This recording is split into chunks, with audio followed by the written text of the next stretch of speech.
कपडा आणायला पाठवणं सुद्धा दुःखदच गोष्ट असते. ओवाळायसाठी दिवा मुटका करतात, तो सुद्धा दुःखदच असतो. तो काय आनंदाचा नाही, ते का दिवाळीचा दिवा थोडाचे भाऊबीजीचा ओवाळायचा. सरपण जे आणायचं असेल ते सुद्धा दुःखदच असतं. प्रत्येक गोष्टी दुःखद असतात, पण माणसं करत असतात. जे मडकं असतं का विस्तवण्याला, तो विस्तव भडाग्नी नावाचा अग्नी, हा नेण्यासाठी सुद्धा माणसं रडत रडतच काढतात. पण काढतात का? कारण या व्यक्तीचा आपल्यासाठी भार ठरणारे, वजन ठरणारे, ती व्यक्ती आपल्यासाठी दूषित आहे, ती पोषक नाही. माणसाची जीवन यात्रा ज्या वेळेला याच्यातला दिवा मालवत असतो, प्रेतात रूपांतर झालं की आतमध्ये जे जीवाणू आहेत ते विषाणूच्या रूपात बदलत असतात. म्हणून आपल्याकडे धर्मकृत्य आहे, अंत्यविधी झाल्याच्या नंतर आंघोळ करत असतात. अशी काही मला लोक सापडली विज्ञानवादी. काय बोलता म्हणे महाराज, एकदा माणूस जाळला. अरे सुंबळ्या, तू शिकलेला आहेस, पांचट गप्पा कर जाऊ नको नालायका. तू 4-2 पुस्तकं शिकले म्हणजे फार शहाणा झाला का? माणूस मृत्यू पावल्याच्या नंतर काही वेळात जीवाणूचं वर्चस्व वाढत असतं आणि ते वर्चस्व वाढल्याच्या नंतर त्याला पेटवल्याच्या नंतर जो धूर असतो याचं सूक्ष्मीकरण शरीरासाठी घातक असतं. वास्तुपूजा करत असताना तूप, गुळ, कोरडी तांदूळ, जव, अक्षदा म्हणजे तांदूळ आले, त्याच्यात जव आले, काळे तीळ आले, हे ज्या वेळेला आपण अग्नीत टाकत असतो त्याच्यासोबत रुटीचं झाड असेल, पळसाचं झाड असेल, उमराचं झाड असेल, त्याची फांदी असेल, पिंपळाची फांदी असेल, वडाची फांदी असेल, शमीची फांदी असेल. शमी सगळ्यांना ज्ञात आहे, दसऱ्याच्या दिवशी वापरतात. हे लाकडं, तूप, जव आणि तीळ या सगळ्यांचं ज्वलन जे धूर निघतो याचं सूक्ष्मीकरण शरीरामध्ये रोग प्रतिकारक शक्ती वाढत असते, असं पुराण सांगतंय, शास्त्र सांगतंय, वेद सांगतंय. अग्नीमध्ये ज्या वेळेला पदार्थ टाकतो, आपण जेवायला बसल्याच्या नंतर आगारी भरायची पद्धत होती. चुलांगणातला विस्तू एका टोपल्यात आणायचे, त्याच्यावर थोडंसं नागिनीचं पान घ्यायचे, त्या नागिनीच्या पानानं त्याच्यात थोडंसं तूप टाकायचे, गूळ टाकायचे, तांदूळ टाकायचे. बसा सरपंच. आणि मग त्याचं जे धूर असतो का, तो आपल्या पंक्तीनं फिरवायची पद्धत असते. पंगतीनं फिरवला की त्याचा धूर जेवढ्या जेवणाऱ्या जेवायच्या अगोदर आपल्या नाकातून, डोळ्यातून तो आत प्रवेश करत असतो. त्यावेळेला ही रंध्र जी दूषित असतात, काही असतं, आपण कोणाला बोलत असताना एखादा त्याचा दूषित वायू आपल्याकडे आला असेल तर त्याला शुद्ध करण्याची ताकद त्या विस्तवात असते. पण हीच प्रक्रिया तुम्ही जर अग्नीत मांस टाकलं, मांस टाकलं आणि त्याचा जर धूर घेतला तर शरीरामध्ये दोष वाढत असतात. म्हणून प्रेत पेटून आल्याच्या नंतर, अंत्यविधी करून आल्याच्या नंतर स्नान करण्याची पद्धत आहे. याला विज्ञानही कारणीभूत आहे आणि पुराण तर विज्ञानाच्या पुढचं आहे. विज्ञान नंतर आलंय, अगोदर पुराण आहे. याला पुराणही सांगते आणि विज्ञानही सांगते का? मग आपण ते दोष ठरत असतो, त्याच्याकरता आपण त्याला घरी ठेवत नाही. मग त्याचा अंत्यविधी झाला रे झाला की त्याची माती आहे. शरीराची होय माती, शरीराची होय माती, शरीराची होय माती, शरीराची होय माती,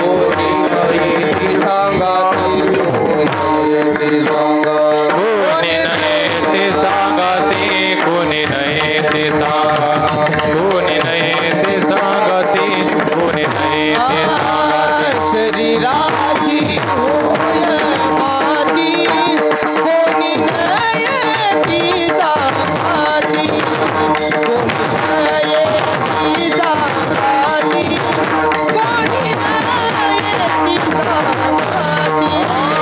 शरीराची होय माती, कोणी नाही सांगते, कोणी नाही ती सांगते,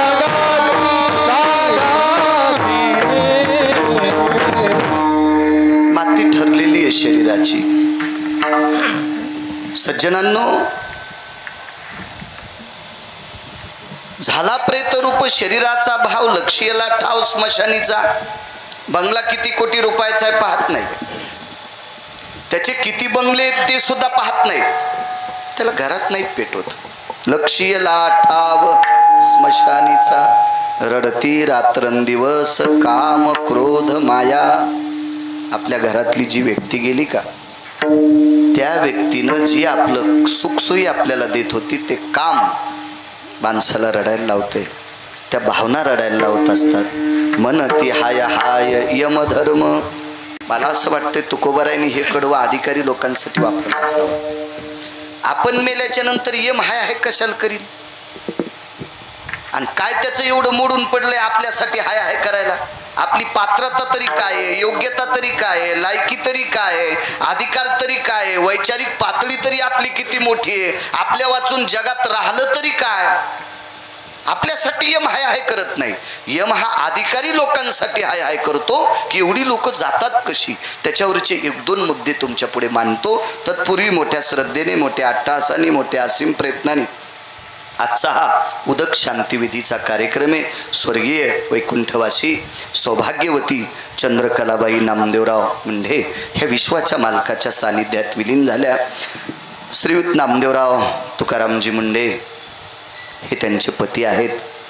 मंचकराव असतील, संतरामजी असतील आणि श्रीकृष्णराव असतील हे या माऊलीच्या पोटी सुपुत्र जन्माला आले. मला वाटते कन्या सुनंदाताई ह्या त्यांच्या कन्या आहेत. अशा 4 अपत्यांना ज्या माऊलीने जन्म दिला, हे लोकातली यात्रा संपली, त्यांना जावं लागलं. सज्जनांनो, ज्या वेळेला आपल्या आयुष्याचा करार संपत असतो त्या दिवशी इथे थांबता येत नाही. मी पुराणात एक प्रसंग पाहिला. काशी नरेश नावाचा एक राजा होता, फार मोठा राजा. काही राजांची बरोबरी हल्लीच्या राज्यात मोजता येत नसती.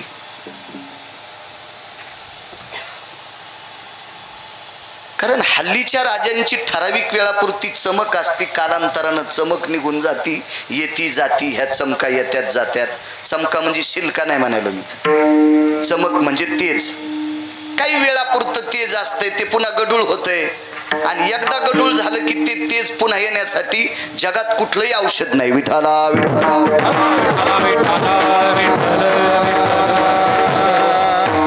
काशी नरेश हा काशी नरेश आहे, फार मोठा राजा. त्याला अजून एक विशिष्ट प्रकारचं नाव आहे. पुराणात शोधा, देव तुमचं चांगलं करेल.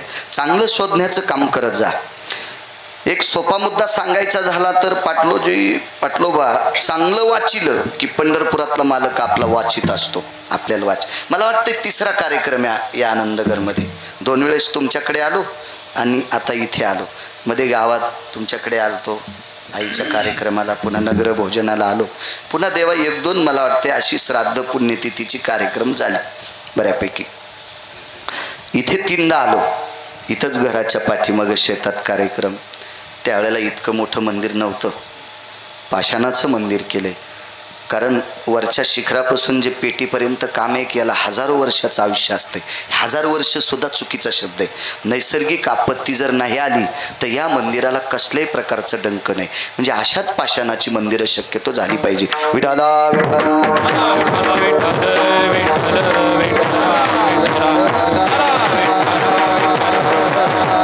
काशी नरेश नावाचा राजा आहे, फार अधिकारी राजा.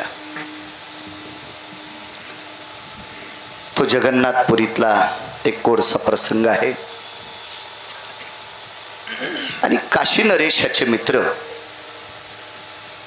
जगन्नाथपुरीतले राजे. मला वाटते ओडिसामध्ये येते ना ती जगन्नाथपुरी.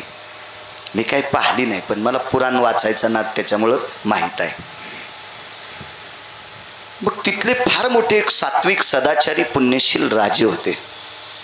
या राजाचा नियम होता, भगवान जगन्नाथाला नैवेद्य ठेवल्याशिवाय तो कुठलंही काम करत नव्हता. त्याचं नाव राजा. त्याचं नाव राजा. काळ्या पिशव्याच्या जास्त नादी लागत असेल त्यांना राजे नाही म्हणता येणार, पुराणातले तरी म्हणता येणार नाही, असा धर्मवृत्तांत आहे. भगवान जगन्नाथ 4 धामापैकी एक धाम येतो, जगन्नाथपुरी धाम. एक धाम आहे. बऱ्यापैकी जगन्नाथपुरी केलेली वयोवृद्ध तपोवृद्ध माणसं माझ्या पुढे बसलेली आहेत. अशा जगन्नाथाला रोज सकाळचा नैवेद्य कशाचा होता माहिती आहे? गावरान तुपात पोळी नव्हती, शिरा नव्हता, काजू बदाम पिस्ता नव्हते, खिचडी होती तांदळाची. आणि जगन्नाथ भगवंताला तांदळाची खिचडी, भाताची आपण खिचडी, हा नैवेद्य सोन्याच्या ताटात असायचा. तो नैवेद्य सोहळ्यात केला जायचा देवबाप्पा. त्या राजाच्या सानिध्यात काही भूदेव होते आणि ते अनुरागी लोक होते. वेदोक्त, शास्त्रोक्त, पुराणोक्त अशी भूदेव ब्राह्मण होती. आणि ते सोहळ्यात स्वयंपाक करून सुवर्णाच्या ताटात ते पात्र झाकलेलं आणि जो नैवेद्य घेऊन जात आहे त्याच्या पायात चप्पल बूट नसतं. नैवेद्यासाठी जे पाणी आणायचं का त्याच्यासाठी सुद्धा चप्पल घालता येत नाही. नाहीतर बूट घालून जर पाणी आणलं असेल, नैवेद्य सोहळ्यात जरी केला असेल तरी ते सोहळं होऊ शकत नाही. हा, त्याला काय होऊ शकते ते पण सांगत नाही. विठाला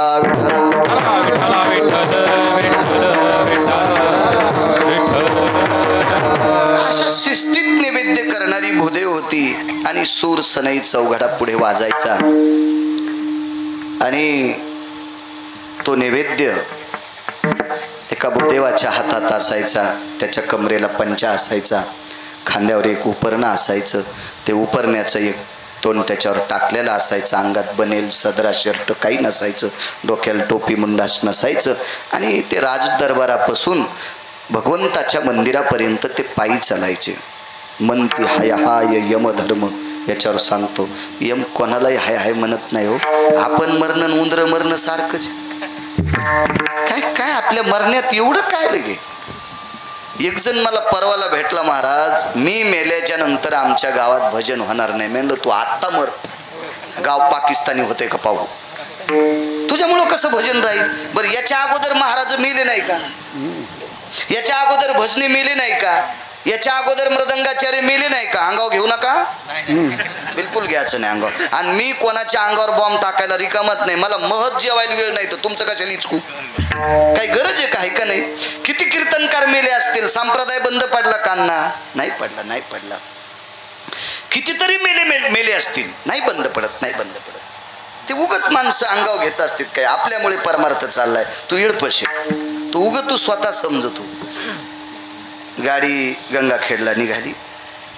सोयाबीनचे पोतडे होते 5-6. आणि गंगाखेडला बाजाराला सोयाबीन घेऊन शेतकरी चालला. पण शेतकऱ्याच्या कुत्र्याने येडेपणा केला, कुत्रं संग निघालं. आता कुत्रं गाडीच्या पलीकून आलीकून चलू लागलं. पण पुढचं गाव भेटल्यावर तिथले त्याचे पाहुणे भेटल्यावर मग कुत्रं आखाखाली चलू लागलं. कारण कुत्र्याचे पाहुणे इतके काही सोपे नसते, ते वचकारीतच असते.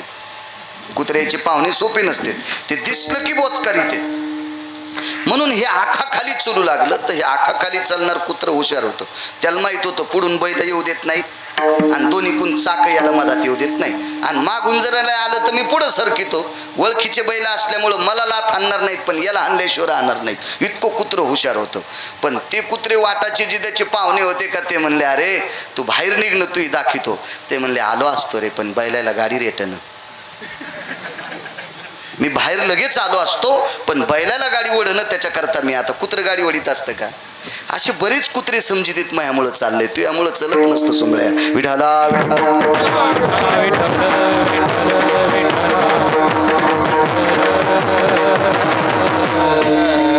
सगळे कीर्तन धरून तुमच्या गावात 9 बाऱ्या आलो. तुम्ही पाकिट देऊन तुम्हाला माहिती आहे का नाही काय माहित किती बाऱ्या आलो, पण मला माहिती आहे मी 9 बाऱ्या आलो. तर असे किती गाव असतील मला सांगा त्या गावात मी गेलो. उद्या जर गिरगावकर मेला तर कीर्तन परंपरा बंद होती का? असं समजायचंच नाही गिरगावकरांना मी गाडी खालचं कुत्र आहे म्हणून. असं समजायचं नाही. तसं तो मला भेटला म्हणे महाराज माझ्यामुळे. अरे नसते राहत, तू येडपटीस की काय? म्हणलं येडायस की काय? तो राजा मोठ्या वैभवात नैवेद्यावर आबदागिरी धरून चलत होता. नैवेद्य भूदेवाच्या हातात आहे, वरी आबदागिरी आहे. आता सुरसनई राजा येतो. नैवेद्य ठेवायचा, तुळशीचं पान त्या नैवेद्यावर असायचं. म्हणती हाय हाय यमधर्म. याच्यावर बोलतोय आपल्यासाठी काही नाही. तो मोठ्यांचं वाक्य येते. कोणत्याही अभंगातले कडवे आपल्यासाठी लावून घ्यायचेत नाही.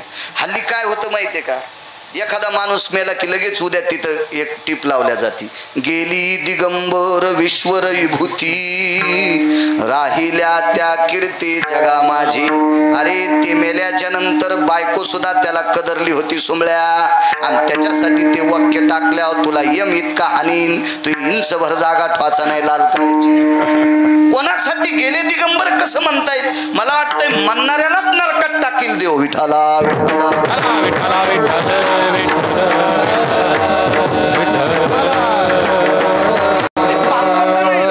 पात्रता नाही. चला,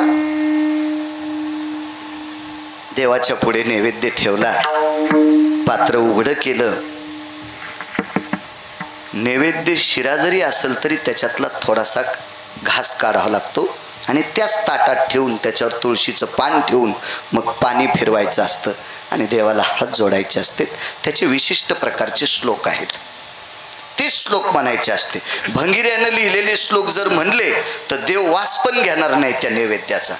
भंगिऱ्याला उतू आले ना स्वतःचं अस्तित्व निर्माण करण्यासाठी, हे कसं मानेल? अहो, हे अधिकारी लोकांचं मानल्या जातंय, तात्विक लोकांचं मानल्या जातंय, आदरयू लोकांचं मानल्या जातंय, कोणाचं मानत नसतात. आजचा कार्यक्रम घेण्याच्या विषयी आपण बसलो होतो तुमच्याकडे, मी खाली चाललो होतो कीर्तनाला, तर मग कोण्या दिवशी ठेवायचं, कोण्या दिवशी ठेवायचं, त्यांनी सांगितलं अमावस्या निषेध असती. असं कोण म्हणतंय? अमावस्या ही पितरासाठी पोषक असते. महालय प्रकरणामध्ये तुमचे पित्र जर चतुर्थीला असतील आणि माणूस जर तुमच्या घरात बाळंतीण झाली असेल आणि 2 दिवसाला 10 दिवसाचा इर्धी संपेत असेल तर पित्र अमावस्याला करायचे. ती सर्व पित्री अमावस्या असते. तुमचे पित्र द्वादशीला असतील, द्वादशीला ज्याचे पित्र असतील त्याच्या बायकोला जर शिवायचं नसेल तर त्याला पित्राचे पाय धुता येत नसते. असा इतकं पित्राचं सूक्ष्म काम असते. त्याच्या बायको तिच्या नवऱ्याला पायवणी घेता येत नसते, अशी सूक्ष्मता असते. तिच्या 4 दिवसाचा विधी निषेध काळ संपल्याच्या नंतर सर्व पित्री अमावस्या असते. त्या दिवशी सर्व देवता त्या दिवशी अधिष्ठित, पितृदेवता अधिष्ठित होत असतात. शास्त्राचा धर्म सिद्धांत आहे. अजून याची 4 प्रकरणे आहेत, पण हे सांगण्यातच माझा वेळ जाईल. विठाला आधीच आपली बऱ्यापैकी चाल पुढे गेली. विठाला विठाला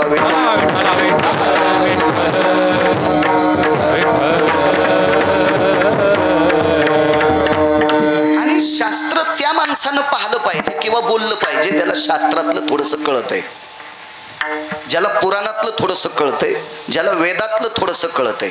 हे जे बिनबुडाचे शास्त्र, वेद, पुराण सांगणारी लोक आहेत का, यांची फार काय असा सुळसुळाट झाला, फार सुळसुळाट झाला. आणि काही पण म्हणायचं असतं. प्रेत आडवं गेल्याच्या नंतर लेकरांना मागे घ्यायचं असं कोण सांगतंय?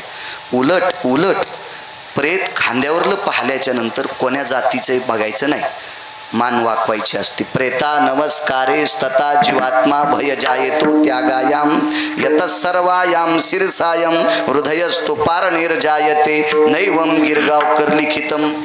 हे पुराण आहे, हे वेद आहे, हे शास्त्र आहे. प्रेत कोणतं निषेध आहे? जळतं प्रेत. जळत्या प्रेताला कधीच नमस्कार करायचा नाही. आपल्याकडे राजकीय क्षेत्रातला एखादा व्यक्ती जर मृत्यू पावला आणि त्याच्या अंत्यविधीला जर राष्ट्रपती आले, पंतप्रधान आले आणि तो राजकारणी 25-30 वर्षाचा असेल, तो जर मृत्यू पावला आणि त्याच्या अंत्यविधीला पंतप्रधान आणि राष्ट्रपती जरी आले तर पुष्पचक्र ठेवून त्यांना मान वाकावं लागत असते आणि मागे न पाहता 4 पावलं तसंच पाठीमागं सरकत जावं लागतंय. कारण प्रेताचा आदर करावा लागत असतो. हा कधी? पेटवायच्या अगोदर. पेटविल्याच्या नंतर राष्ट्रपतीचं जरी प्रेत असेल, ते जरी जळत असेल, त्याला पण नमस्कार करायचा नाही असं पुराण सांगतंय. विठाला विठाला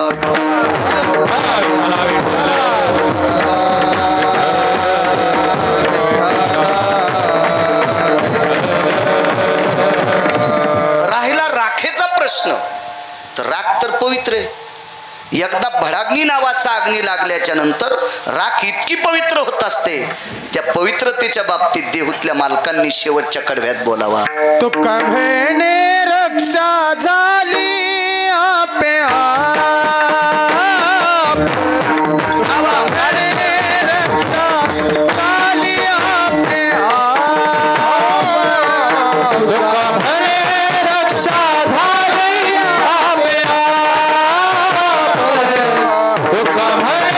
रक्षा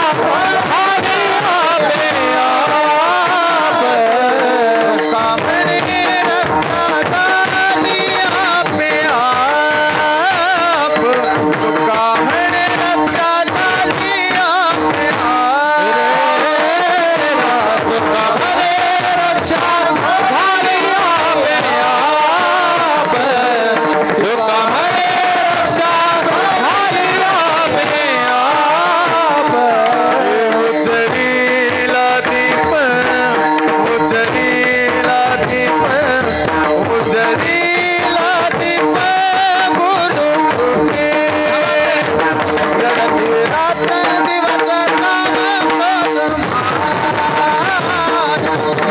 रात्र दिवस काम क्रोध माया उजळीला दीप उजळीला दीप उजळीला दीप रडती रात्र दिवस काम क्रोध माया रडती रात्र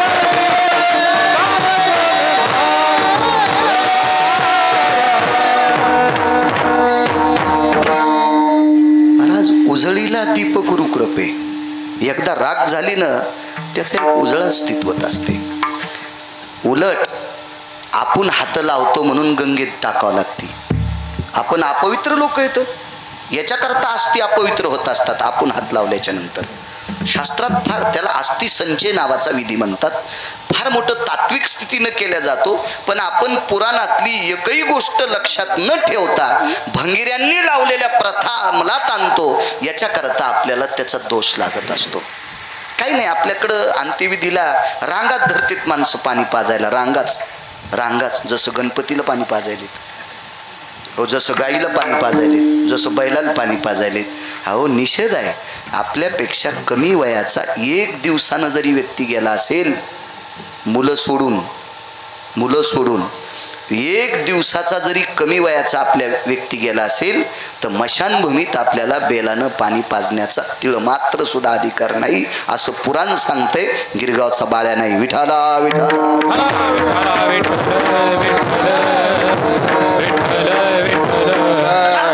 भगवान विश्वनाथाला खिचडीचा नैवेद्य ठेवला. इथपर्यंत आलतो ना, नैवेद्य ठेवला. आणि तो राजा होता, फार श्रद्धेने विनवणी करायचा. आणि देवाला विनवणी केल्याच्या नंतर मग तो पडदा लावण्याची पद्धत असते. पडदा लावायचा आणि मग बाहेर बसायचा हात जोडून मान खाली करून. मग 5-4 मिनिटं बसल्याच्या नंतर पडदा उघडला जायचा आणि मग तो नैवेद्य राजा घरी न्यायचे. आणि राजा मग तो नैवेद्य घरातल्या सगळ्या लोकांना किंवा त्याच्यातला काही जो खिचडीचा भाग होता तो बाकीच्या बाहेर खिचडीचं एक पात्र असायचं त्याच्यात तो टाकायचा. मग सगळ्याला जगन्नाथपुरीमध्ये तो खिचडीचा नैवेद्य त्याच्यातला सुद्धा एक भाग काही अंतरावर एका डोंगरावर टेकला जायचा आणि तिथे पक्षाच्या रूपात पक्षतीर्थ नावाचं तीर्थ आहे. आणि मग तो ती एक विशिष्ट प्रकारचा दिवस असतो. तो कोण्या दिवशी नाही, त्या दिवशी तो खिचडीचा नैवेद्य. तो वेगळ्या पुराणातलं चरित्र आहे. तिथं मग पक्षाच्या रूपात जगाचे मालक यायचे, त्याला पक्षीतीर्थ म्हणतात. विठाला विठाला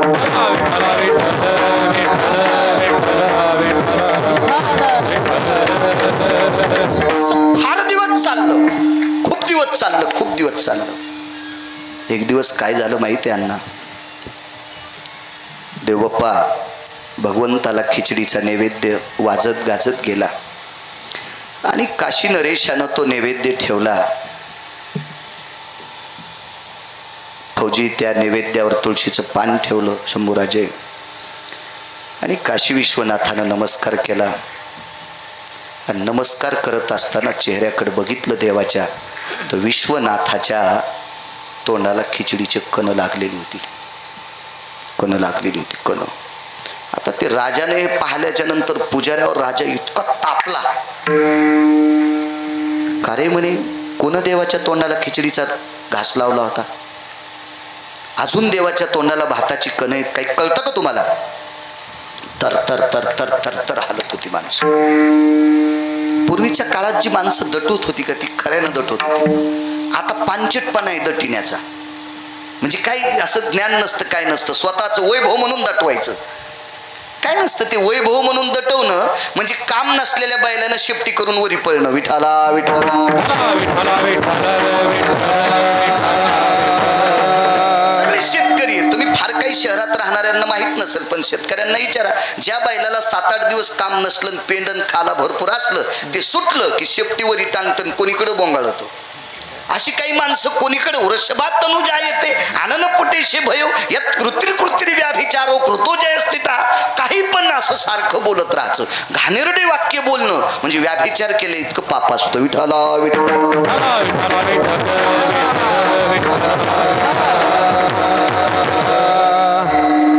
राजाने विचारलं, का रे असं काय? पुजाऱ्याने सांगितलं, मालक आतमध्ये नैवेद्य फक्त तुमचाच येतोय, ते सुद्धा नैवेद्य तुमच्या वाड्यात सोहळ्यात केला जातो, नैवेद्य तुमच्या समोर टेकला जातो, फार काही झालं तर ताट असं देवाच्या जवळ धरल्या जातं आणि पुन्हा टेकल्या जातं, पण तोंडाला खिचडी लावल्या जात नाही. राजानं सांगितलं, तुम्ही लावली नाही ती आरती, ओठाला खिचडीचे कण लागले कसे? निकषा अंती 5व्या दिवशी निर्णय लागला. गावातल्या कडेला एक म्हातारी झोपड्यात राहती आणि म्हणे तिचा नैवेद्य विश्वनाथ खातो. जगन्नाथपुरीतले मालक जगन्नाथ भगवान विश्वनाथ नैवेद्य खातात तिचा. राजाला शंका आली, म्हातारी आणा धरा, कुठे बघा बघा ती म्हातारी, कोण म्हातारी, कसं शक्य, काय शक्य? बऱ्यापैकी लोक चर्चा करत होते. राजानं सांगितलं, एखादी चर्चा होत असते, ती जर बहुचर्चित असेल तर काहीतरी त्याच्या पाठीमागं कारण असतं, आपण शोध घ्या. आणि म्हातारीला आमंत्रित केलं. त्यावरती म्हातारी लटलट लटलट कापत होती. गरीब म्हातारी, झोपड्यात राहणारी म्हातारी राजाच्या दरबारात उभं केल्याच्या नंतर ती लटलट कापत होती. राजाने विचारलं, माय माय शब्द वापरला. बाई, एका ठिकाणी राजा त्याच्या तत्वावर थोडासा रागाने बोलला होता, कारण ही मोठी माणसं त्यांचं ते वैभवात बोलत असते ती लोक.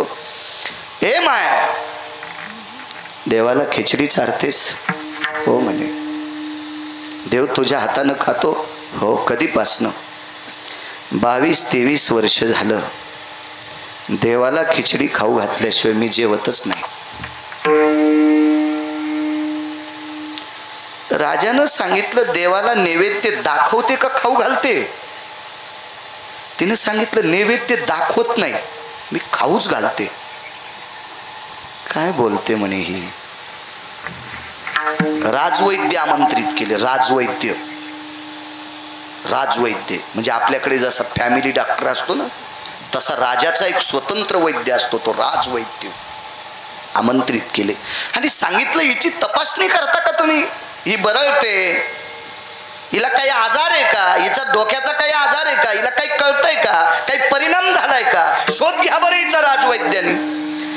तर राजवैद्याचा चेहरा पाहिल्याच्या नंतर राजवैद्यानं सांगितलं, व्याधी नैवस्थितेषु, हिला एकही प्रकारची व्याधी नाही, आणि त्यातली त्या डोक्याची तर नाहीच. डोक्याची बिमारी हिला नाही, हिचा मेंदू काही खराब नाही. राजानं सांगितलं, राजवैद्य बोलतो त्यावरती खोटं कसं काय? हो म्हणे. बाई, तुला नैवेद्य चारता येईल आमच्या देखता?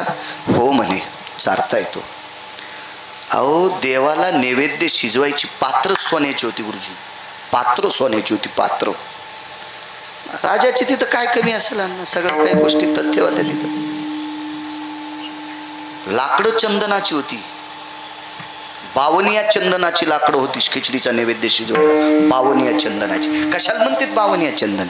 तापलिया तेला 52 चंदन आणि शने एक बुंद शीतल करी. उकळत्या तेलाला एका सेकंदात शीतल करतंय, इतकी ज्याच्यात ताकद येते. 52 चंदन, मलयानिळू चंदन, 52 चंदन, ब्रह्मचंदन, रक्तचंदन. रक्तचंदन औषधी चंदन आहे, फार महागडं असतं ते. मी फक्त पुराणात वाचिलं, पाहिलं कोणतंच नाही. मला फक्त पुराणात पाहायचा नाद आहे आणि मी पुराणावर विश्वास ठेवतो. गिरगावचा बाळ्या ठेवतो, नवल नाही. देहूतले मालक ठेवतात. पहावे पुराणे विचार, पुराणे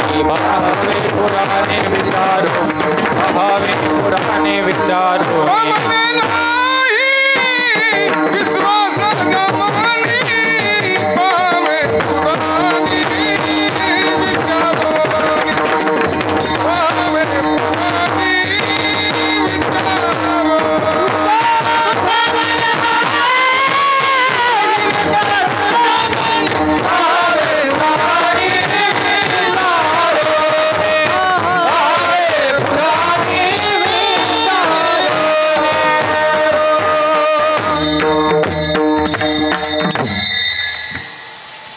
पुराण सांगते. तुकोबराय मानतात त्यार्थी आपल्याला मानावं लागेल. तांदूळ चांगल्या क्वालिटीचे असतील, ते सोन्याच्या पात्रात तांदूळ आहे, तिथल्या पवित्र तीर्थाचं पाणी आणलंय, चंदनाची लाकडं आहेत.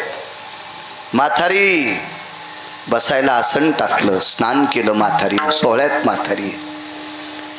चूल पेटवली देवबाप्पा, पण म्हातारी रडू लागली, रडू लागली. राजाने विचारलं, बाई तू सरळ सांग ना, माझ्या हातानं देव नैवेद्य खात नाही, तू रडते कशा करता? तिनं सांगितलं, महाराज तुम्ही राजे माणसं आहात, बळीवीन शक्ती बोलू नये, मी गरीब झोपड्यात राहणारी गरीब बाई, माझ्या हातानं जगन्नाथ जेवतेत, पण तुमच्या तांदळाचा भात केल्यावर खातील का, मला जरा शंका येते. तुमच्या तांदळाचा भात जगन्नाथ खातील का, मला याची शंका येते. कारण भगवंताला मोठेपण आवडत नाही. तिळ मात्र जरी होय,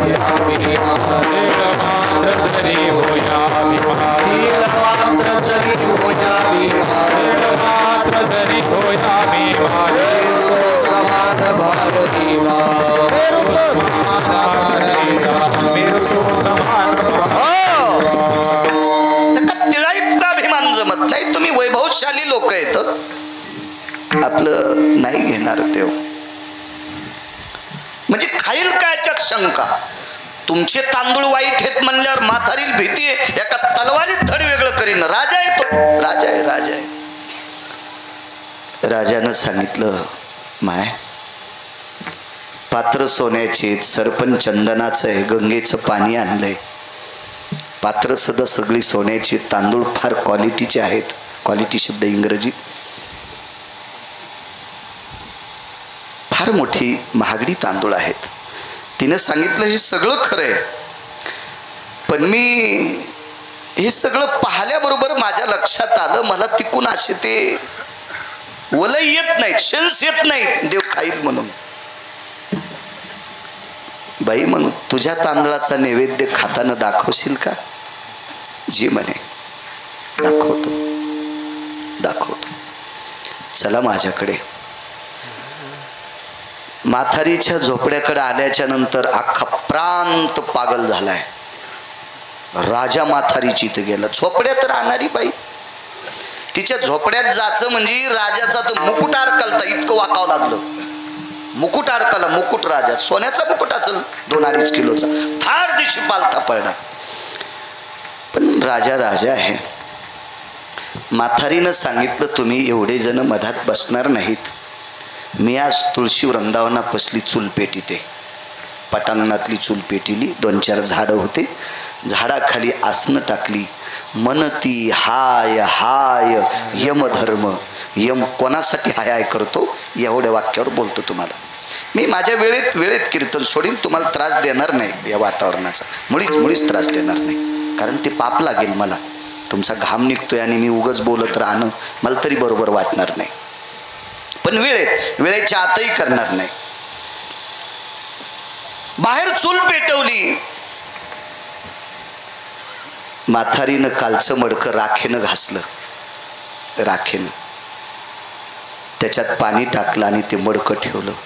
राजाचा प्रधान थोडासा शहाणा होता. बऱ्यापैकी मोठ्या लोकांच्या सोबत राहणारी लोक शहाणेच असतात.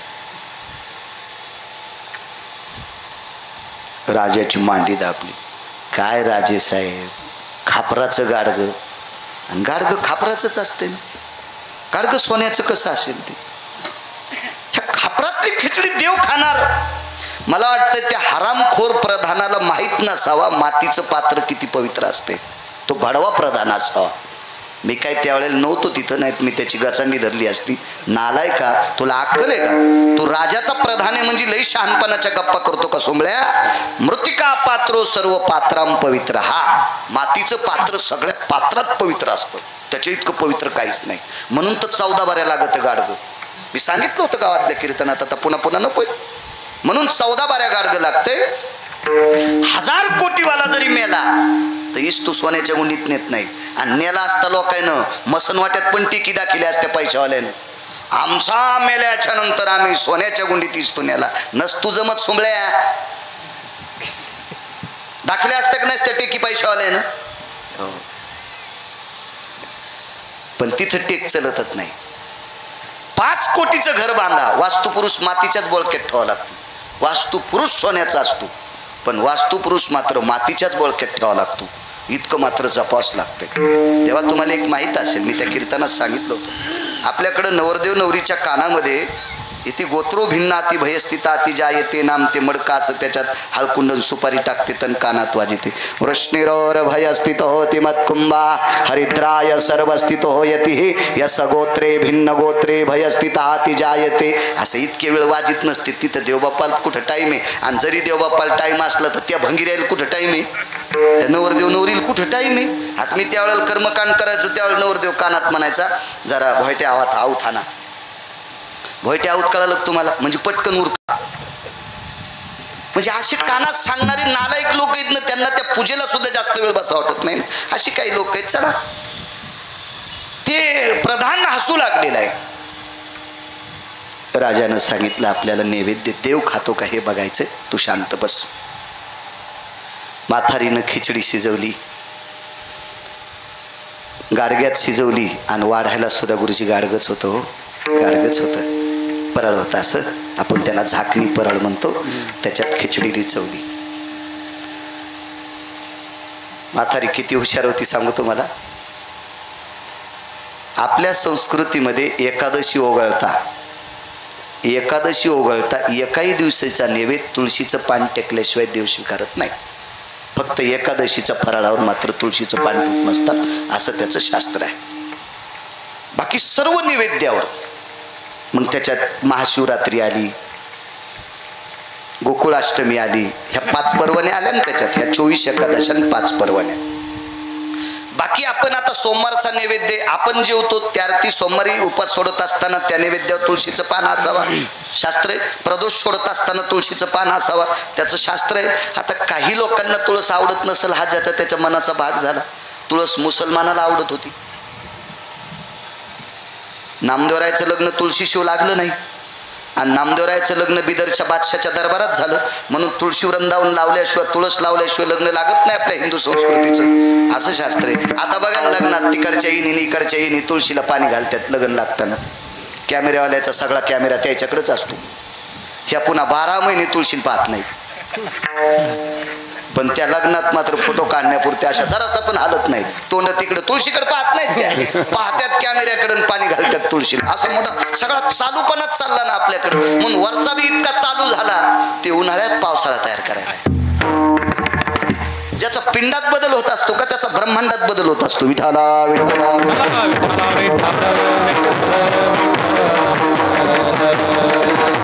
माझा एक मित्र आहे, असा काकडा म्हणायचा की त्याचा काकडा मला पण आवडत होता.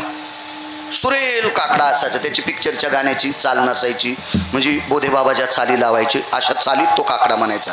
पण लाईन गेल्यावर काकड्याला जात नव्हता. लाऊडस्पीकर खराब असल्यावर काकड्याला जात नव्हता. ते म्हणलं का लोकच ऐकत नाहीत. मी म्हणलं काकडा देवासाठी करायचा का लोकांसाठी. त्याच्या भजनाला काय किंमत आहे, अर्थ नाही त्याला गोष्टीला. आशयाचा पण उत आला ना, विठाला विठाला.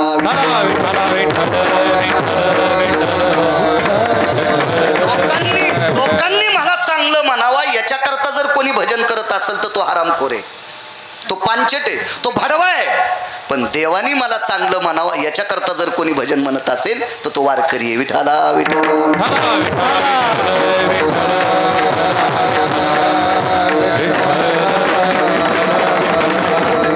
काय परिस्थिती साधी. खापर होतं, खापर होतं आणि त्या खापरात तरी चवलं, परळात तरी चवलं. पण धर्मनियम असा सांगतो की स्त्रीनं तुळशीचं मंजूळ तोडायची नाही. असे 2 पुरावे पुराणात आले. मी वाचिल्याशिवाय कधी बोलणार नाही, मुळीच बोलणार. कारण हे कॅमेरे चालू आहेत, मला विचारणार कोणीतरी आहे ना, बाळ्या हे कशाच्या बळावर बोलायला. माणसं इतके सोपे आहेत का, चांगल्याची वाट लावायला फोनवर बोलू. तर मला तर फोनवरून ठोकतील, फोनून गोळी घालतील ना मला, आहे का नाही. इतकं सोपं थोडं या युगामध्ये एका तिळा इतकं रसोदीर्घ इतकं चूक करता येत नाही या काळात वक्त्याने. आणि मला असं वाटतंय लोक काय म्हणतात त्याच्यापेक्षा चूक नाही करायची, देवाला आवडत नाही याच्याकरता चूक नाही करायची.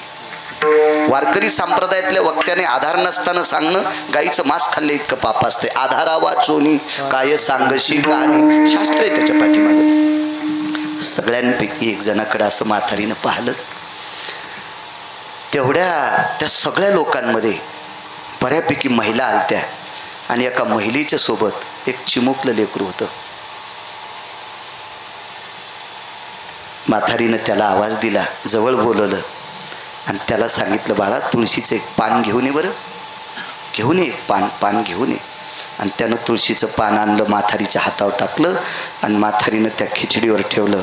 आणि जगन्नाथाचं मंदिर उदाहरणार्थ असं समजा ना, आता असं जगन्नाथाचं मंदिर फार दूर आहे. माथारीचं घर लांब होतं, गावकोसाच्या बाहेर घर होतं. म्हातारीला गावकोसाच्या आत कसं राहत आहे? राजाच्या दरबारात गावकोसाच्या आत झोपड्यात राहणं इतकी हिंमत आहे. झोपडे सगळे गावकोसाच्या बाहेर, झोपडे सगळे गावकोसाच्या बाहेर, म्हणून पहिल्यापासून झोपडपट्टी बाहेरच होती. इतकं तर कळतंय ना तुम्हाला? झोपडपट्टी आत असायची गावकोसाच्या आत? नाही, नव्हती ना. याच्यावरून हे तर कळत असताना गिरगावचा बाळ्या खरं बोलायला, विठाला विठाला विठाला.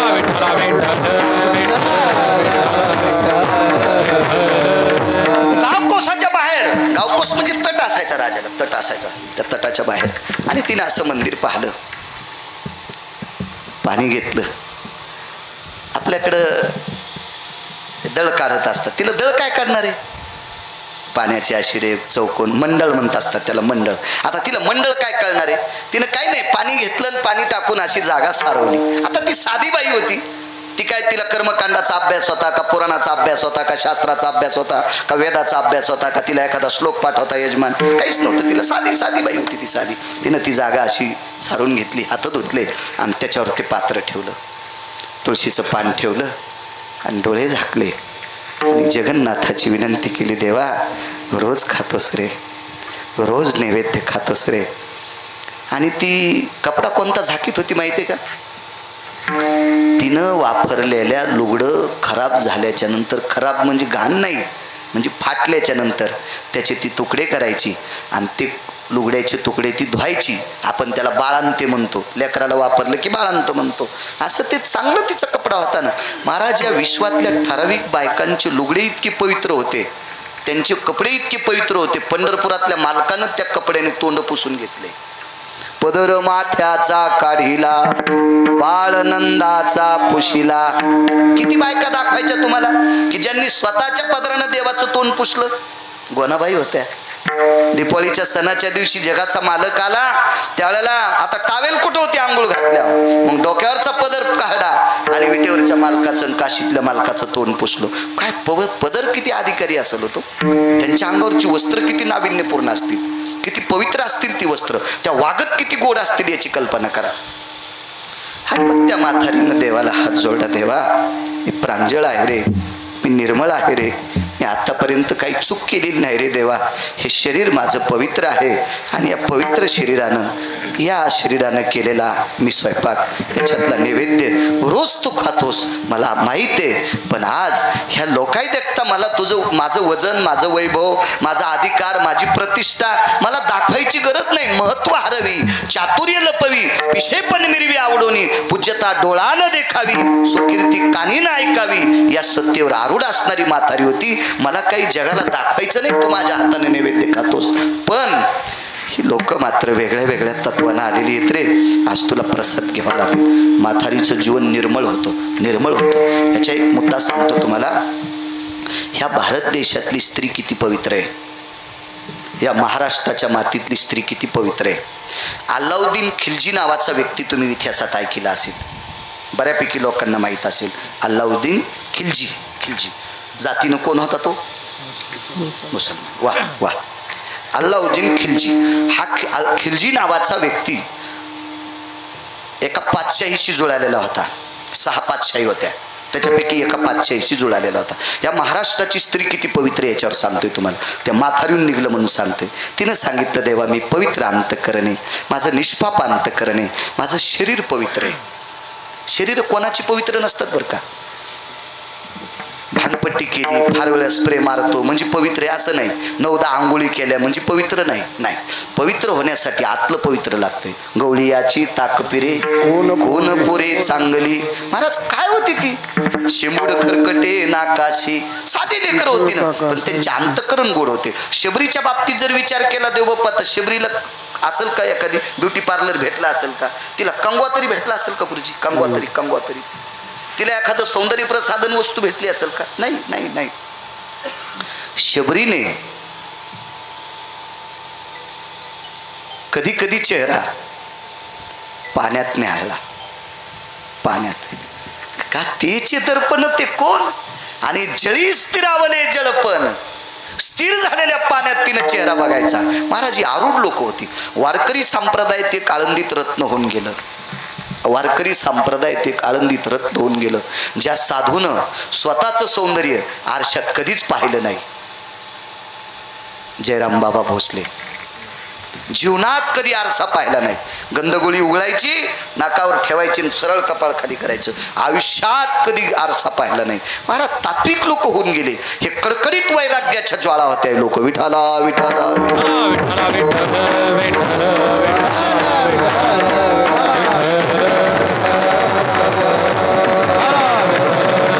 आणि हा खिलजी नावाचा माथारी किती पवित्र, याच्यावर सांगतोय किती पवित्र माथारी.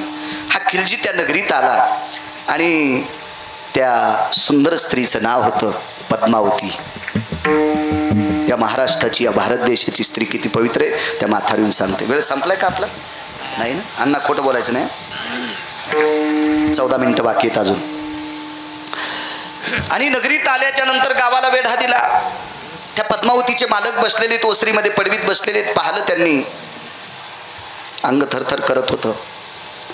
त्या प्रांतीय राजाच्या लक्षात आलं की खिलजी आपल्या गावात आलाय. तो राज्य नेण्यासाठी आला नाही, द्रव्य नेण्यासाठी आला नाही, संपत्ती हडप करण्यासाठी आला नाही, आपल्या पत्नीचं स्वरूप सौंदर्य बघण्यासाठी आला नाही. आणि दारात आल्याबरोबर लटलट शरीर कापत होतं. बसण्यासाठी आसन टाकलं, बसलेले आहेत. आतमध्ये गेले, डोळ्याच्या कडा ओल्या झाल्या. धनी, मालक, स्वामी. जुन्या काळातल्या स्त्रिया मालकाला ही उपमा देत होत्या. मालक, स्वामी, धनी, प्राणनाथा. मला वाटतं इतक्या अडचणीत नाही जाता आलं तर मालक म्हणायला काय हरकत आहे नवऱ्याला? मालक म्हणायला काय हरकत आहे? काय नाही, संक्रांतीच्या दिवशी किती गाडगे घेऊन वांदिलस, त्याच्यापेक्षा 12 महिने किती नीट बोललीस मला ते सांग. एक दिवस उदो उदो करण्यात देवी प्रसन्न होत नसती. एक दिवस सगळ्या गोष्टी आटापिटा करण्यात सगळ्या गोष्टी प्राप्त होत नाही. महाराज आता जर किलोभर तूप खाल्लं तर घंट्याला रूप येत असतं का? कसं रूप येईल? 15 दिवसाची काय भाकडे. मालक लग्न हानीत फिरला, मालक नुकती हानीतच फिरला. त्या गाईला वैरण टाकली नाही, गाय वाळून गेली. आणि मग कोणीतरी म्हणलं तू ही गाय मग वाळली, मग पेंडीचं पोतच पुढं ठेवलं, फुगूनच मेली.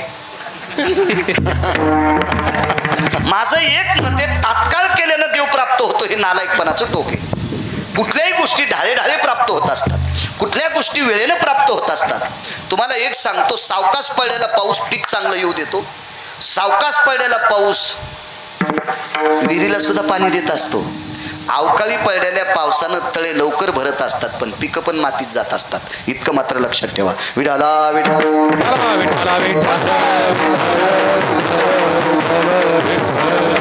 जी गोष्ट आपण अशा गोडव्यात तात्विकपणात करतो का ती गोष्ट फलद्रूप होत असते. विचारलं, मालक,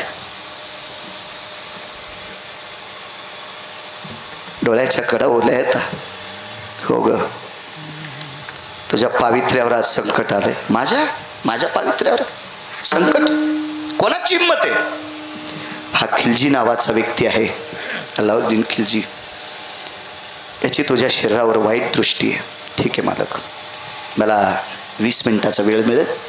15 मला नाही म्हणालो, तिनं मागितला. मला पण मिळेलच का? तिनं सांगितलं 10-15 मिनिटाचा मला वेळ मिळेल का? कशा करता? फक्त माझ्याजवळ खिलजीला येऊ देऊ नका.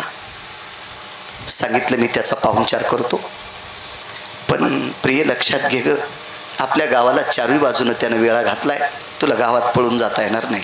ती म्हणली, पळून जाणार नाही. आपल्या वाड्याच्या पडवाड्याच्या बाहेर, ज्याला परसदार म्हणतात, त्याच्या लांबी जाणार नाही. आणि या पवित्र शरीराला त्या नालायकाचा स्पर्श होऊ देणार नाही. या भारतातली स्त्री किती पवित्र आहे.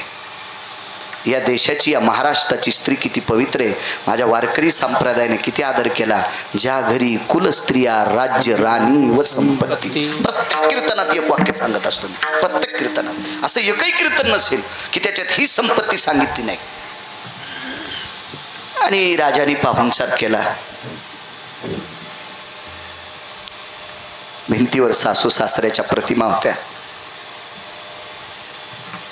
डोकं भरून पदर घेतला आणि भिंतीवरच्या सासू सासऱ्याच्या प्रतिमेला पद्मावतीने नमस्कार केला. मामाश्री, आत्याबाई, तुमचे सुपुत्र माझ्या कपाळाचे मालक.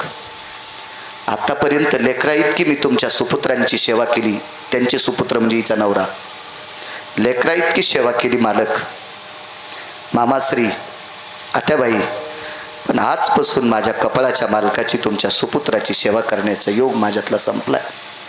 आता तुमचा आशीर्वाद त्यांच्या पाठीमागे राहू द्या.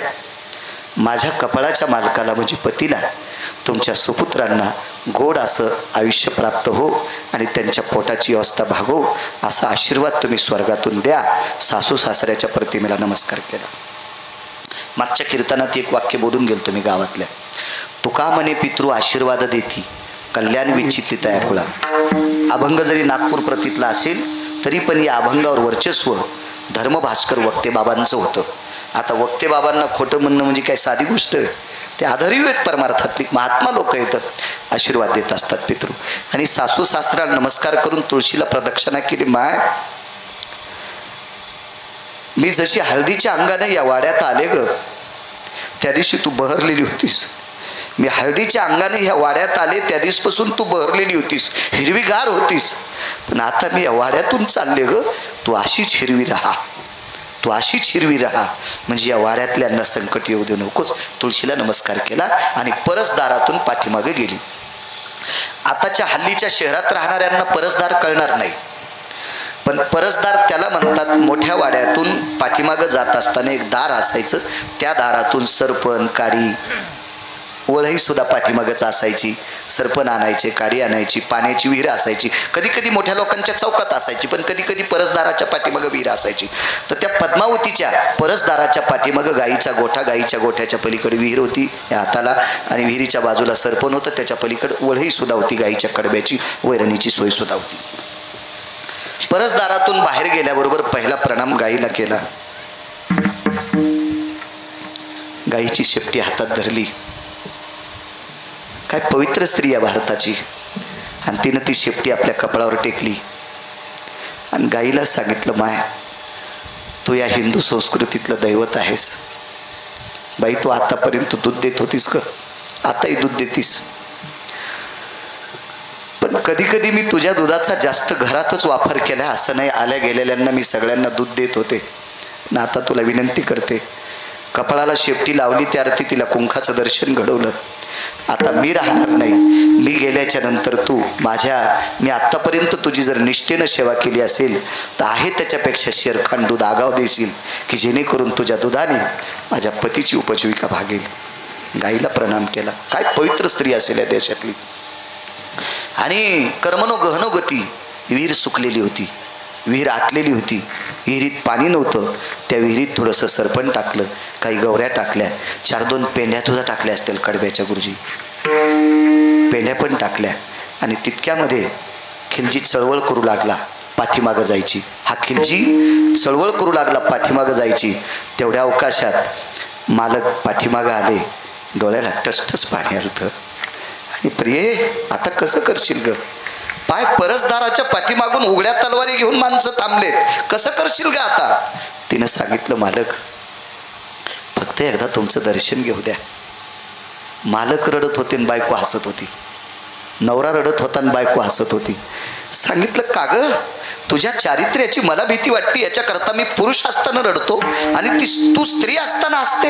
ऐका ना मालक, मी याच्याकरता हसते, मला तुमच्यासारख्या पवित्र पुरुषाचा स्पर्श झालाय, मी अपवित्र पुरुषाला स्पर्श करू देणार नाही, हे माझं ठाम मत आहे, याच्याकरता मी हसते. कसं शक्य आहे ग, तू अन्याय करणार आहे? ऐका मालक, एक अभंग होता, कोणाला पाठ असेल नसेल, पण घरी गेल्यावर तो अभंग वाचा. सर्प माथा मणी, सर्प माथा मणी. बऱ्यापैकी सापांच्या डोक्यावर मणी असतो, ते आपल्याला साप दिसत नाहीत ते, पण सापाच्या डोक्यावरचा मणी जर घ्यायचा असेल तर मेल्याशिवाय घेऊ देईल का? जिवंतपणी साप तो मणी काढू देईल का? नाही काढू देत. याच्यात एक वाक्य वापरतो, अभंगात आहे म्हणून वापरतोय, माझी लायकी नाही ते वाक्य वापरायची. सर्प माथा मणी, पतिव्रतेचे स्तन विध्वंसल्या प्राणहाताने. सापाच्या डोक्यावरचा मणी मेल्याशिवाय घेऊ देणार नाही, आणि पतिव्रता स्त्री मृत्यू पावल्याशिवाय अंगाला हात लावू देणार नाही. वाक्य वापरलं. मालक, करा त्याचा पाहुणचार. विष तो अग्नीत टाकला, आणि त्या काळी त्या पद्मावती नावाच्या स्त्रीने स्वतःचं जोहार करून घेतलं. इतिहासातली स्त्री जर इतकी पवित्र असेल तर पुराणातली माथारी किती पवित्र असेल कल्पना करा. जिच्या हातानं जगन्नाथपुरीतले मालक नैवेद्य खात होते ती माथारी किती पवित्र असेल याचा विचार करा थोडासा. इतिहासातली पद्मावती इतकी जर पवित्र तर ती किती पवित्र. इतकी पवित्र संस्कृती माझ्या भारत देशाची आहे. आणि त्या माथारीनं सांगितलं देवा मी पवित्र आहे. इथपर्यंत आलतो ना, मी पवित्र आहे आणि पवित्र स्त्रीच्या हातचा नैवेद्य तू का खात नाही असाच प्रश्न नामदेवरायने देवाला केलता. ज्या वेळेला नामदेवराय देवाकडे नैवेद्य घेऊन गेलते देवाला स्वतः नामदेवराय म्हणले केली मी आंघोळ नाही मी ओंघळ, केली मी आंघोळ नाही मी ओंघळ. लांब अभंग, फार मोठा अभंग आहे तो, घरी गेल्या वाचा वाचा ना. 5वीच्या विद्यार्थ्याला सुद्धा अभंग सापडतो. आजीनं आपल्या नातवाला म्हणा मला अभंग काढून दे, आजोबानं आपल्या नातवाला मला अभंग काढून दे, पण आपण ते पाहतच नाही. दुसऱ्याच चॅटिंग करायलो आपण. काही दिवसाला आपल्याला इचक्या रोग होईल,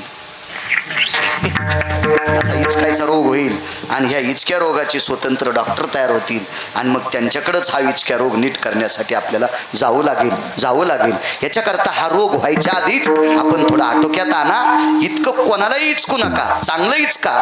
देव आपलं वाखानीन. विठाला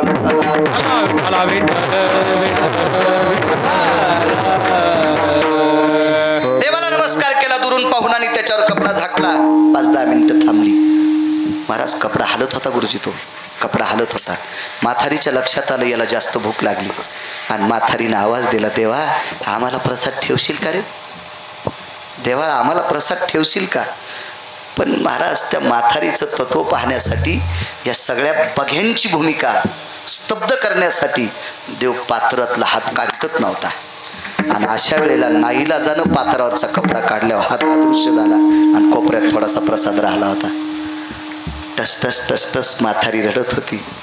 राजाने विचारलं का रडते. महाराज देव माझी खिचडी खात होता पण 1 किंवा 2 घास खात होता. आज बऱ्यापैकी खिचडी खाल्ली हो, बऱ्यापैकी खिचडी खाल्ली. त्यावेळेला मंदिरातून पुजारी पळत आलाय. देवाचं तोंड भरलेले. दृष्टांत संपला.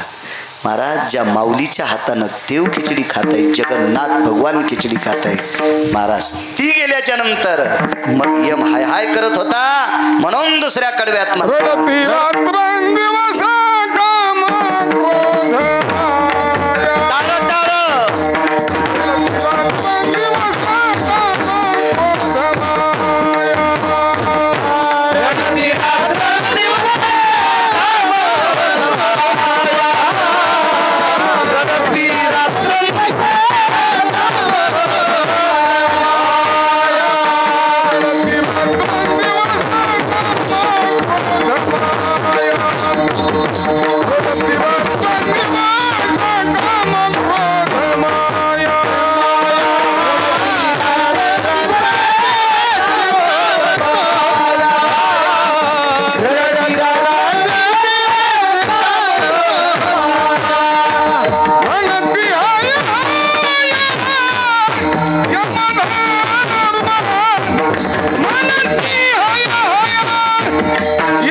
यमाना हाय हाय करण्यासाठी तितका अधिकारी लागेल. ही स्त्री गेल्याच्या नंतर यम हाय हाय करीत होता. मनती हाय हाय यमधर्म. 5 मिनिटात एक वेगात मुद्दा सांगतो पाटलोबाजी. एक पोरगी भिक्षा मागायला गेली गुरुजी. सुंदर मुलगी होती, फार सुंदर. किती सुंदर सांगू. वैकुंठवासी ज्ञानसूर्य रंगनाथ गुरुजी परभणीकर म्हणायचे, ही ज्याच्या दारात भिक्षा मागायला गेली त्याच्या दारातल्या मशालीच्या प्रकाशाला तिचं तेज लाजवीत होतं, इतकी सुंदर होती. गुरुजी सांगायचे. पोरगी होती कोल्हाट्याची. पोरगी कोणाची होती? कोल्हाट्याची पोरगी होती, कोल्हाट्याची. तुम्ही किती किंमत देणार कोल्हाट्याला? कोणाची होती मुलगी? कोल्हाट्याची. सौंदर्य कोण्या जातीची जहागिरी नाही, सौंदर्य कोण्या प्रांताची जहागिरी नाही, सौंदर्य गरिबी श्रीमंतीची जहागिरी नाही. सौंदर्य हे वरच्या मालकानं दिलेलं आहे ना, वरच्या मालकानं. आणि हे जर पुढे प्राप्त करायचं असेल विष्णुभाव तर त्याच्यासाठी मालकाचा अभंग आहे. अन्नदाने दृढायुषी, उदक दाने सदा सुखी, मंदिर दाने भुवन पालकी, सुपरिमळोपचार. मागे पुढे सांगते, मागे पुढे. ज्ञानदाने ब्राह्मणपण, वस्त्रदाने सुंदरपण. काय काय शेवटी फार सांगितलं. ऐशा रे दानाच्या पंगती, ऐशा दानाच्या पंगती, वेगळाल्या सांगो किती, एखाद्या रे लक्ष्मीपती.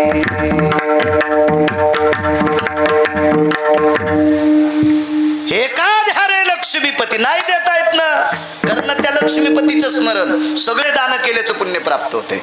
काय सूत्र सांगितलं आपल्याकडं, काय सूत्र. पण आपले कामच सगळे असे असतात. आपण दान देतो, गरजवंताला देत नाही. मी एके दिवशी बोलून गेलो, आपल्या बायका संक्रांतीच्या दिवशी दान चांगलं कोणाला देतात? श्रीमंताला. आणि शॅम्पूच्या पुड्या,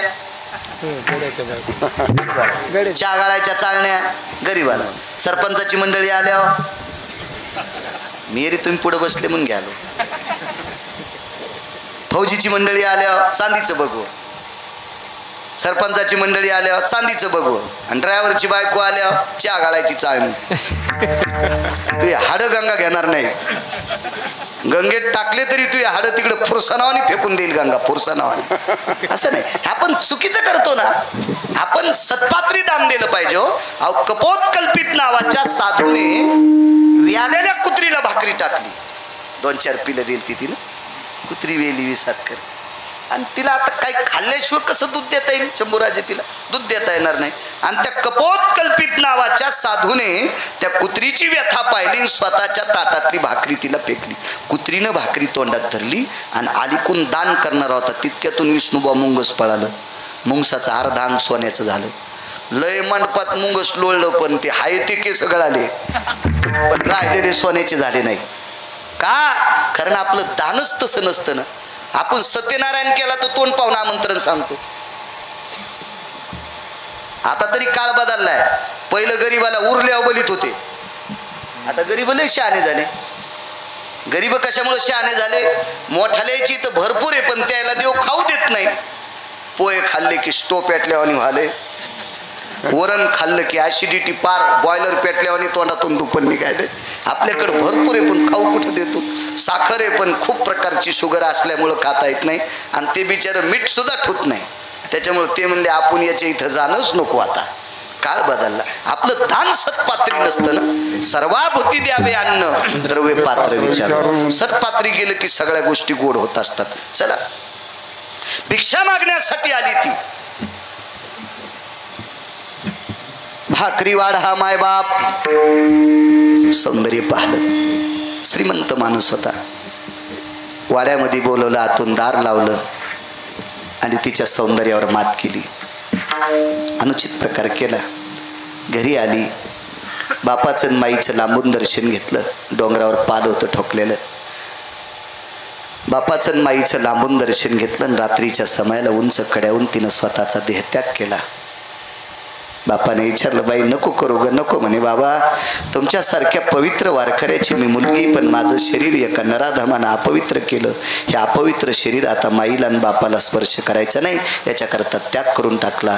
तिच्या बापाचं नाव होतं लाख्या नावाचा कोल्हाटी.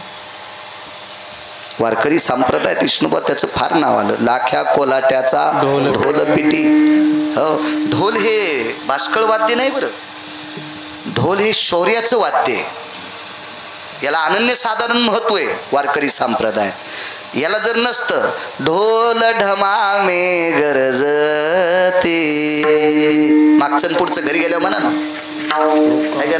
ढोल ढमामे गरजते, नारे नारे नारे नाना. याच्यासाठी पाहून काकडा म्हणावं लागत नसतो, त्याला पाठच लागतो. विठाला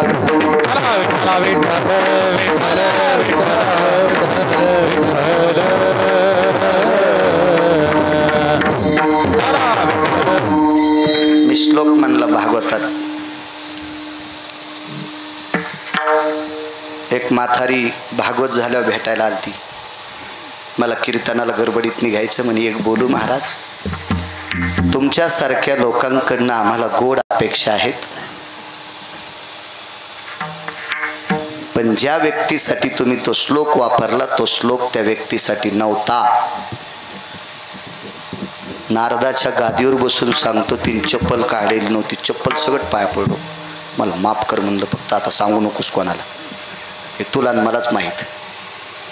आणि गडबडीत श्लोक म्हणून गेले. ती सुदाम शभय स्थितायाम व्यालाक्ष स्थितो ना नारायणो यजायते प्रसाद रस्तुन स्थितो.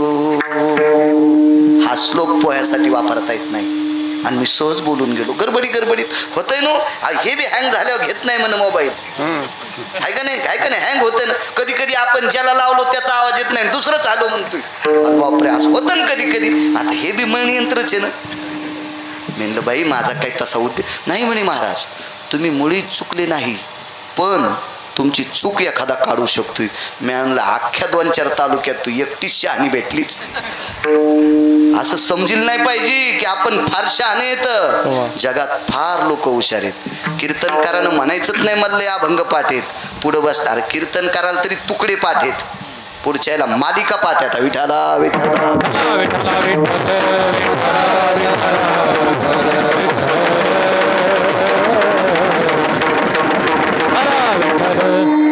तुम्हाला एक सांगू का, आमचे तरी तंबाखू खाते न शिवडते, असे पुढचे सात्विक येतं. आयुष्यात कधी काही लोकांनी तंबाखूला हात लावली नाही, बिडीला हात लावला नाही, असे काही सात्विक लोक येतं.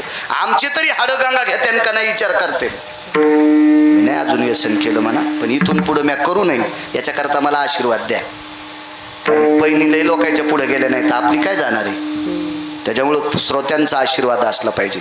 तुमच्या आशीर्वादावर आमचं चलत असतंय. फक्त व्यसन वगैरे घडू नये, अनुचित प्रकार होऊ नये, असा आशीर्वाद गिरगावच्या बाळूला असावं तुमचा. बाकी काय नाही. बाकी सगळं गंगेत घोडेनं आले. बाकी काय हौद भरून चाललाय सगळ्या गोष्टीनं. विठाला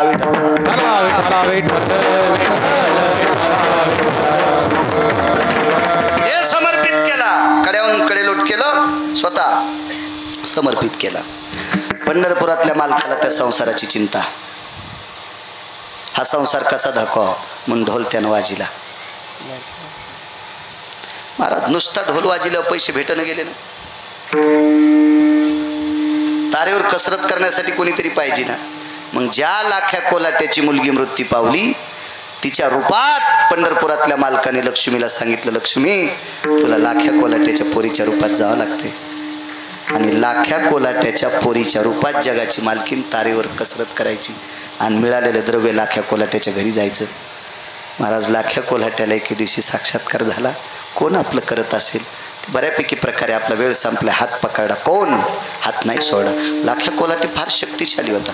त्यानं ज्याचं मनगट रागानं दाबलं ते मनगटच राहत नव्हतं, पण याचं रागानं दाबूनही तुटत नव्हतं, मोडत नव्हतं. त्या अर्थी कोण असेल कोण. आणि मग पायाला हात लावला. रूप प्रगट झालं. विठ्ठलाचे मालक होते. म्हणजे प्रभू एक बोलू. देवाने विचारलं, लाख्या तू माझ्या पायाला कसं काय स्पर्श केलास. ऐका म्हणले प्रभू. लाख्या कोलाटी मालकरी होता. गळ्यात तुळशीची माळ होती लाख्या कोलाट्याच्या. लाख्या कोलाट्यानं सांगितलं, देवा आम्ही शूर माणसं आहेत. कुळानं जरी एखाद्या कुळात असतो तरी पण शूर आहेत. किती शूर. लाख्या कोलाट्याचा मुलगा पाळण्यात झोळणीत झोपलेला आहे. पालात कुठं पाळणं असतो का. पाल म्हणजे रावटी. रावटीत झोळणी, आणि झोळणीत लेकरू झोपलेलं आणि बायको त्याच्या पोराची माय पुढं स्वयंपाक करायली, आणि पुढून वाघ आला, आणि वाघाला भूक लागली. आता वाघाला माहित होतं हिच्या जवळ पेटलेली धिलपी, आपण उडी हाणणं तोंडात धिलपी घालणं संगच. बाई सुरू होती ती का असं थोडीच होती, झुरळ धोत्रात घुसले आग बाई ना आग बाई करणारी ती बाईच होती ती. पण त्या वाघानं पाठीमागच्या याच्यातून उडी मारल्याबरोबर मांडी खालचा भाला फेकावा आणि जाग्यावर वाघ मारावा, अशी 10 वारं वाघ मारणारी बाई. हे जनावरा किती ताकदवान असेल. ते हा बाजऱ्याचं सरमाड असेल का? ते बाजऱ्याचं सरमाड कळतं ना तुम्हाला? ज्वारीचा कडबा नाही भिजू द्याला तर 100 वर्ष पांढराच राहतो. बाजऱ्याचं कडबं नाही भिजू दिलं तरी वातावरणानं पण त्याची नस होऊन जाते. बाजऱ्याचं सरमाड असतं. ओरिजिनल शेतकरी मी बांधावून करीत नाही शेती, जातोय स्वतः विठाला विठाला.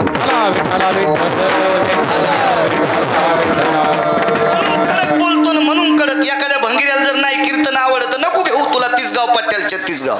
तुला आवडण्यासाठी बसतो का तू या बनेली धोतमी सुंबळ्या लाट तिकडं नाही घेत. खरंच बोलायचं. लोकाला आवडेल असं कीर्तन करायचंच नाही, मालकाला आवडेल असं कीर्तन करायचं. विठाला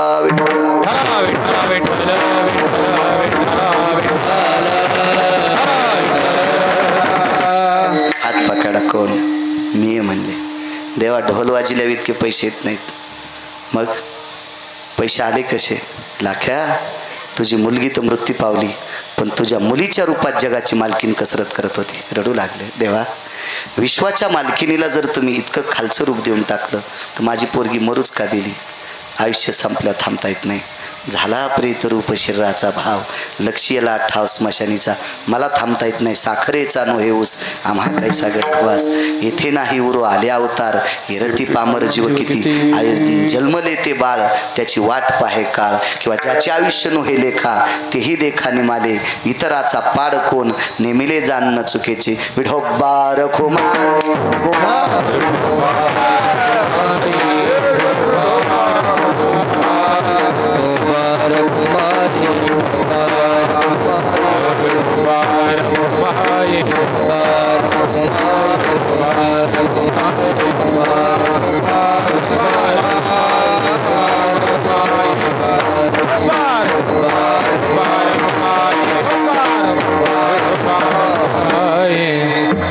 एक जणाकडे दिले किती 2-4 जणांना देत असते मोठ्या श्रद्धेने. आजचा सौभाग्यवती चंद्रकलाबाई नामदेवराव मुंडे विश्वाच्या मालकाच्या सानिध्यात विलीन झाल्या. त्यांच्या उदक शांती विधीचा कार्यक्रम, आपण ज्याला गोड जेवण गोड पाटा म्हणतो, कोणी गंगापूजन सुद्धा म्हणते, अशा उदक शांती विधीच्या कार्यक्रमाच्या निमित्तानं माझ्यासारख्या अल्पज्ञानी गिरगावकराला या ठिकाणी येण्याचा योग आला.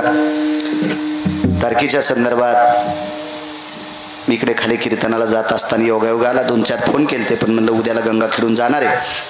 आदरणीय या देशाच्या सेवेमध्ये फार काल ज्यांचा गेला असे पाटलोबा मुंडे या घराण्यातले बऱ्यापैकी लोक, तसं म्हणण्यापेक्षा या पवित्र मातीमध्ये देशाचे जवान खूप काही या मातीत आहेत.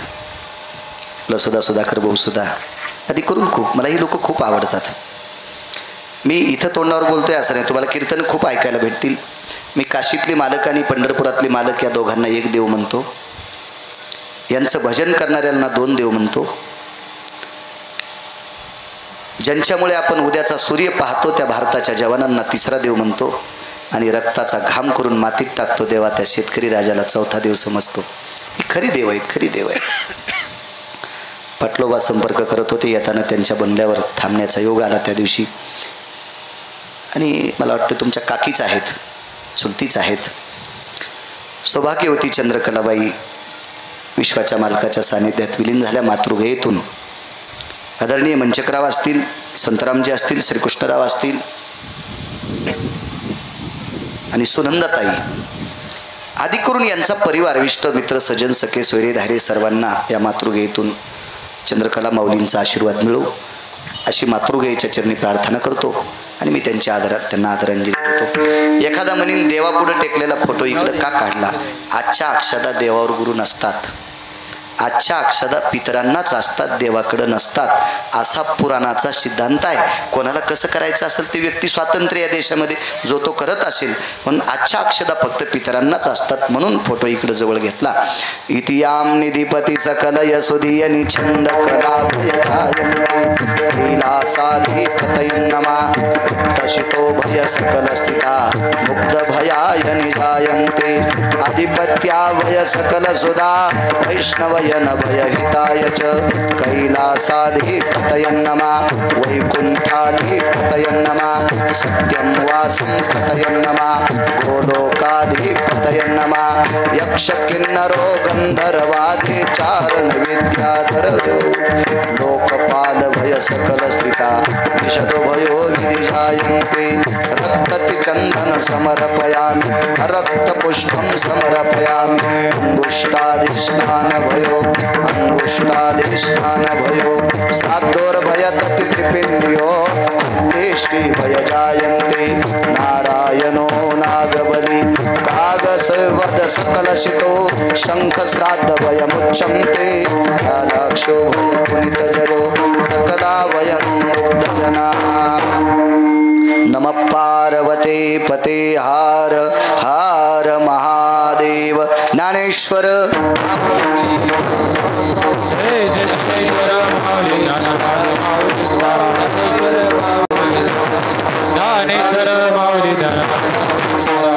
दोन्ही मृदंगाचार्यांना इनेकरी बाबापासून इथपर्यंत, त्या छोट्या विद्यार्थ्यांपासून इथपर्यंत माझ्या ज्ञानोबाराय तुकोबारायच्या नामाचं चिंतन करणाऱ्या ह्या सर्व वारकऱ्यांच्या चरणी गिरगावकराचा कपाळ टेकून प्रणाम. चाल सांग.